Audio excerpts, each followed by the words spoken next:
ఈ cockroach party వాళ్ళ నిరసనల్ని చూసినటువంటి స్వయంగా అక్కడ పార్టిసిపేట్ చేసిన అమిత్ కుమార్ సింధు అనే జర్నలిస్ట్ పెట్టిన పోస్ట్ ఇప్పుడు బాగా వైరల్ అవుతుంది. అసలు దానికంటే కూడా ఈరోజు జరిగిన సీజేపీ నిరసనలో పాల్గొన్న తర్వాత నా అనుభవం అంటూ గత 15 సంవత్సరాలుగా నేను నా మీడియా సంస్థ కోసం వివిధ నిరసనలు కవర్ చేశాను. నేను ఐఏసీ నిరసనలు, రైతుల నిరసన, రెజ్యులర్ల నిరసన, ఇప్పుడు సీజేపీ నిరసనలో పాల్గొన్నాను. సీజేపీ నిరసన ఇతర నిరసనలతో పోలుస్తున్న అనుభవాన్ని పంచుకుంటాను.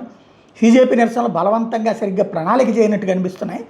ఐఏసీలో సామాన్య ప్రజలు తమ హక్కుల కోసం పోరాడారు, కానీ సీజేపీ నిరసన జేఎన్యూకి చెందిన వామపక్ష విద్యార్థులు పిలిచిన నిరసనలు అనిపిస్తోంది.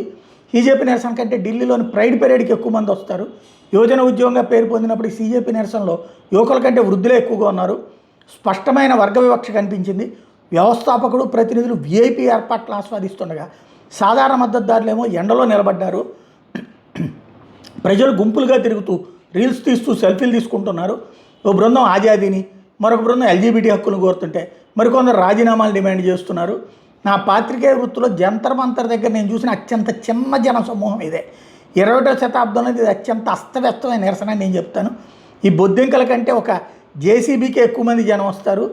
సీజేపీ నిరసన సాయంత్రం 5 గంటల వరకు అనుమతికి సంబంధించి అంతకంటే ముందే వెళ్ళిపోయేటటువంటి పరిస్థితి వాళ్ళదు. 3 గంటల నుంచే వెనుక తిరగడం మొదలుపెట్టారు. చూస్తుంటే వాళ్ళు అప్పటికే అలసిపోయినట్టున్నారు. విప్లవం తీసుకొస్తామని చెప్పుకునేది వీళ్ళేనా అంటూ పోస్ట్ చేసుకొచ్చారు.